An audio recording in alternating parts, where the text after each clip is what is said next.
At kung dati po ay payag si Senador Ronald Bato de la Rosa na makasama sa kulungan ng International Criminal Court or ICC si dating Pangulong Rodrigo Duterte, ngayon ay pinag-iisipan na niyang magtago at huwag nang sumuko. Yan po ay kung sakali mag-issue na ang mga otoridad ng warrant of arrest laban sa kanya. Para sa senador, bakit siya susuko kung wala namang anyang hustisya sa Pilipinas? Ipinunto rin ni De La Rosa na hirap makalapit si Vice President Sara Duterte sa ama nitong nakadetene sa Scheveningen Prison ng ICC. Kaya paano raw niya makakasama ang dating Pangulo kung pareho naman sila nakakulong? Kung wala tayong makita na hustisya dito sa ating bansa, bakit ka susuko? Di ba? Titingnan natin. Kung mayroong makita natin may glimmer of hope na yung Supreme Court ay talagang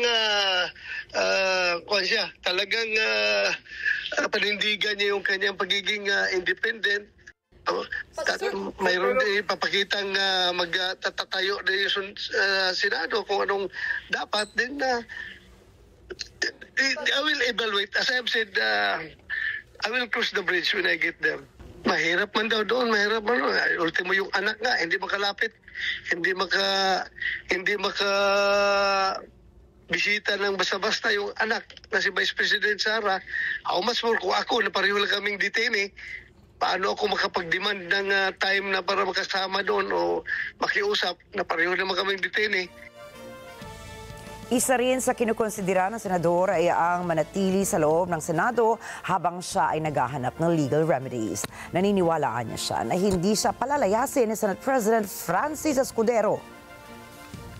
Wala naman siya magawa. Wala naman sabihin, palayasin niya ako. Kung nandiyan ako sa loob. Okay. So palayasin niya ako. Pag palayasin niya ako, then depende lang. Titignan ko sitwasyon kung lalayas ba ako o hindi. Magandang kuha niya sa akin option. Dahil nga, hindi ka na pwedeng huliin na pagkadya ka sa loob. At dapat respetuhin nila yung Senate as an institution. So, maganda yun para sa akin.